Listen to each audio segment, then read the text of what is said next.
Hello' everyone, কি খবৰ? নিশ্চয় ভালে আছে ন?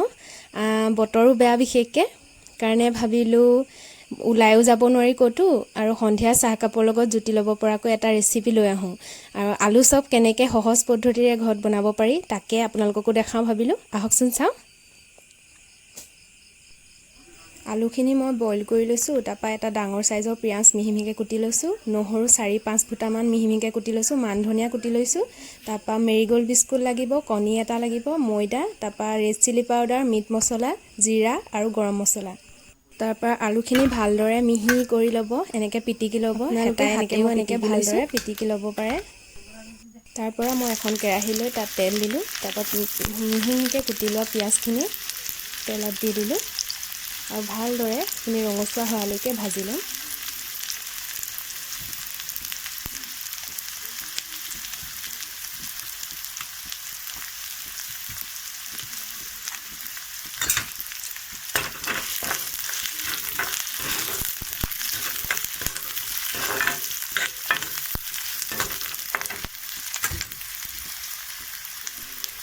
পিঁয়াজখিনি ৰঙচুৱা হৈ গৈছে। এতিয়া মই ইয়াত নহৰু যোগ কৰিছোঁ।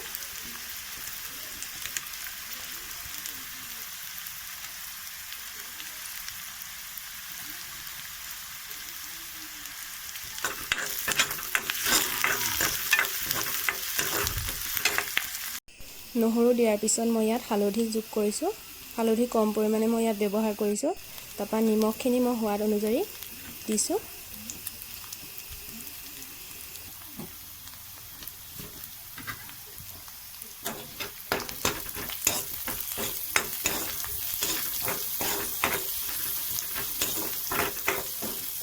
যিখিনি আলু মই পিটিকি থৈছিলোঁ সেই আলুখিনি মই এতিয়া ইয়াত দি দিছোঁ।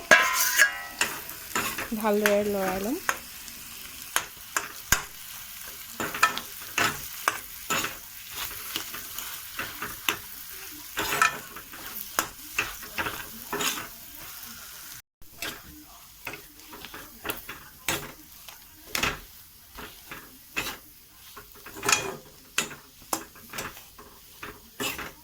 এনেকৈ ভালদৰে লৰাই ল'ব যাতে আলুখিনি গোটা হৈ নাথাকে, মিহি হৈ যায় পৰে। এতিয়া মই ইয়াত মছলাখিনি দিম। মিট মছলা দিম, ৰেড চিলি, তাৰপৰা জিৰা। কম পৰিমাণে মই ব্যৱহাৰ কৰিছোঁ মছলা।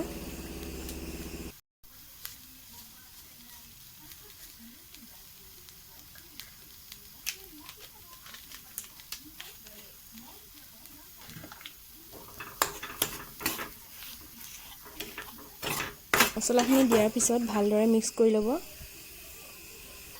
আৰু মই এতিয়া ইয়াত দিম মান ধনিয়া, যিখিনি মিহি মিহিকৈ কুটি লৈছিলোঁ সেইখিনি দি দিছোঁ এতিয়া।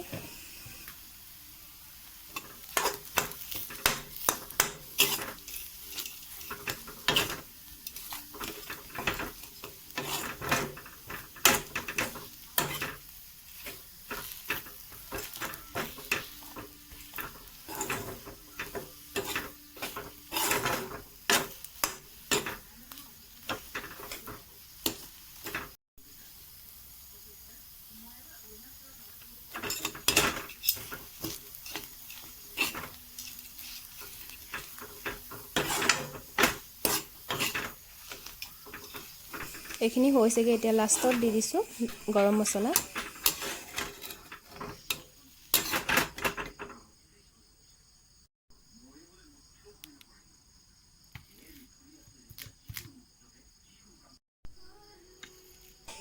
গোটেই মছলাখিনি মিক্স হৈ গ'ল।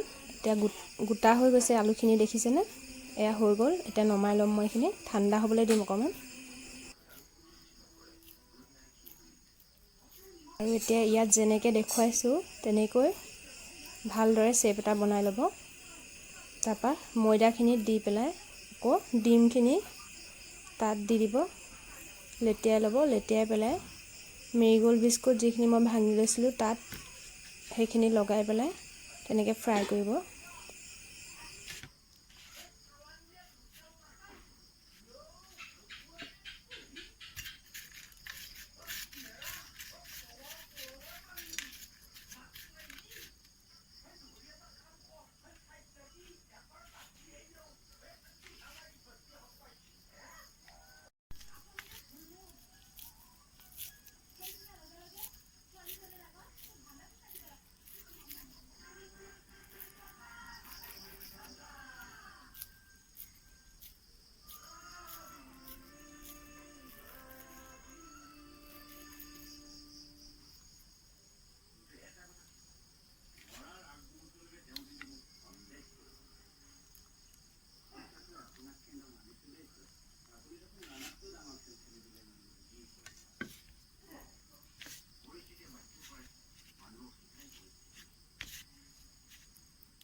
এইখিনি দেখিছেনে এনেকৈ মই ৰেডি কৰি ল'লোঁ গোটেইকেইটা। তাৰপৰা কেৰাহী এখন লৈ মই তাত মিঠাতেল আৰু ৰিফাইন দুয়োটাই মিক্স কৰি ল'লোঁ।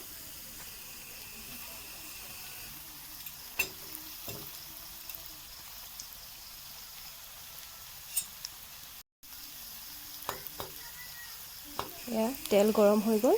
এতিয়া মই ৰেডি কৰি থোৱা এইকেইটা শ্বেপকেইটা দি দিম।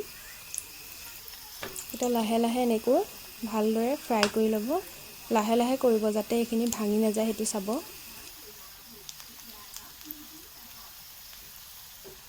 চাওকচোন ৰঙচুৱা হৈ আহিছে, মই এনেকৈ ভালদৰে লাহে লাহে লটিয়াই দিছোঁ। ৰঙচুৱা হৈ গৈছে। মই এতিয়া কেৰাহীৰ পৰা নমাই ল'ম।